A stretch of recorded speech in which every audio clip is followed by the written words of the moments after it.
안녕하십니까?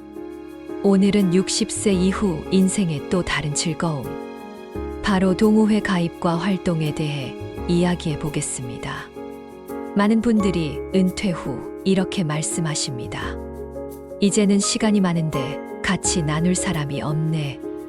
사실 나이가 들수록 사람과의 관계가 건강의 열쇠가 됩니다. 건강검진보다 중요한 것은 정서적 연결이라는 연구 결과도 있습니다. 즉, 친구가 많고 사람과 어울릴 기회가 많을수록 치매 위험도, 우울증 위험도, 심혈관 질환 위험도 낮아집니다. 오늘은 실버 세대가 쉽게 참여할 수 있는 동호회 종류, 가입 방법, 활동 팁, 그리고 주의할 점까지 하나씩 구체적으로 설명해 드리겠습니다.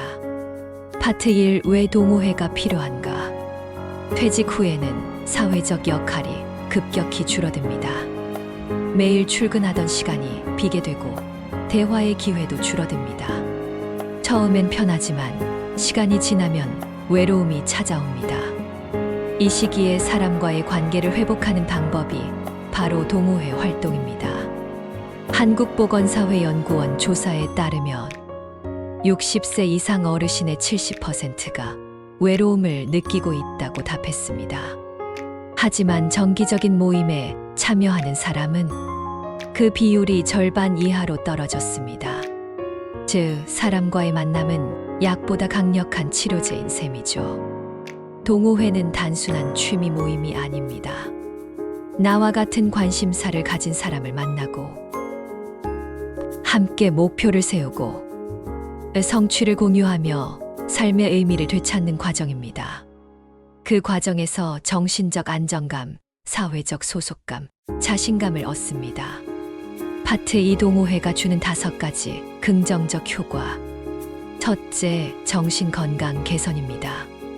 혼자 있는 시간이 길수록 우울감이 커지지만 모임 활동은 웃음과 대화로 마음을 채워줍니다. 둘째, 신체 활동 증가입니다. 등산, 걷기, 댄스, 탁구 같은 동호회는 운동량이 늘어나 자연스럽게 건강이 좋아집니다. 셋째, 새로운 배움의 기회입니다.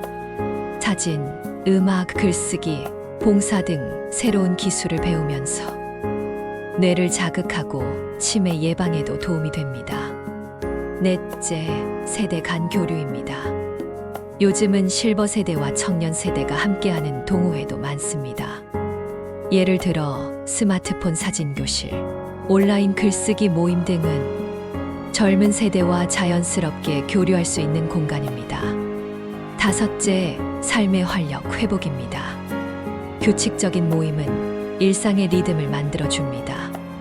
오늘의 일정이 생기고 누군가 나를 기다린다는 사실이 삶의 활력으로 이어집니다. 파트 3. 실버 세대에게 인기 있는 동호회 6개. 이제 어떤 동호회들이 있는지 구체적으로 알아볼까요? 건강운동형 동호회. 가장 대표적인 유형입니다. 등산, 걷기, 게이트볼, 요가, 라인댄스 등이 있습니다. 몸을 움직이면서 대화가 자연스럽게 이어지는 장점이 있습니다. 문화예술형 동호회. 노래, 합창, 밴드, 미술, 캘리그래피, 사진 등 자신의 감성을 표현할 수 있는 활동들입니다. 작품을 전시하거나 공연을 하는 기회도 있습니다.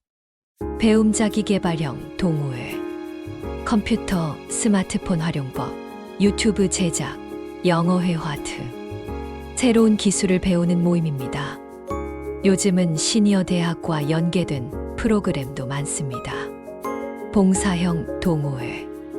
홀몸 어르신 돕기, 환경 정화, 독서 멘토 등 지역사회에 기여하면서 의미를 느낄 수 있는 활동입니다. 봉사를 하면 내가 누군가에게 도움이 된다는 자존감이 커집니다. 여행 레저형 동호회. 같이 여행을 다니는 모임입니다. 당일치기, 1박 2일 국내 여행, 문화 탐방 등 새로운 사람과 추억을 쌓는 활동입니다. 온라인 소통형 동호회. 최근 급증하고 있는 형태입니다. 네이버 밴드, 카카오톡 오픈 채팅, SNS 그룹을 통해 언제 어디서든 참여할 수 있습니다. 예를 들어 시니어 사진 교실 밴드, 실버 요리 모임 카톡방 등이 있습니다. 파트 4. 동호회 가입 방법. 동호회는 생각보다 가입이 쉽습니다. 크게 3가지 방법이 있습니다. 온라인 검색. 네이버 밴드, 카페, 시니어 동호회 키워드로 검색해 보세요. 예 서울 실버 걷기 모임, 60대 여행 동호회, 노년 합창단 등 관심 있는 주제를 입력하면 다양한 결과가 나옵니다. 가입 절차는 간단합니다. 가입 신청 소개글, 작성 운영진 승인 참여 시작. 오프라인 커뮤니티. 주민센터, 복지관, 시니어 클럽, 평생교육센터에서도 다양한 모임을 운영하고 있습니다. 특히 노인복지관 프로그램은 무료 또는 저렴한 비용으로 이용할 수 있습니다. 친구나 지인 추천. 이미 활동 중인 지인에게 함께 가자고 해보세요. 처음 가는 부담을 덜 수 있습니다. 혼자 시작하는 것보다 오래 지속될 확률이 높습니다. 파트 5. 동호회 활동 시 주의할 점.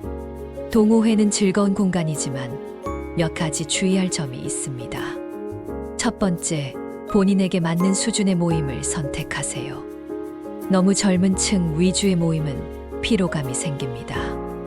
두 번째, 금전이 오가는 모임은 조심해야 합니다. 특히 투자 후원금, 공제회 형태의 모임은 반드시 신중하게 판단하세요. 세 번째, 지속 가능한 모임을 선택하세요. 한두 번 만나는 일회성 모임보다 정기적으로 활동하는 모임이 훨씬 안정적입니다.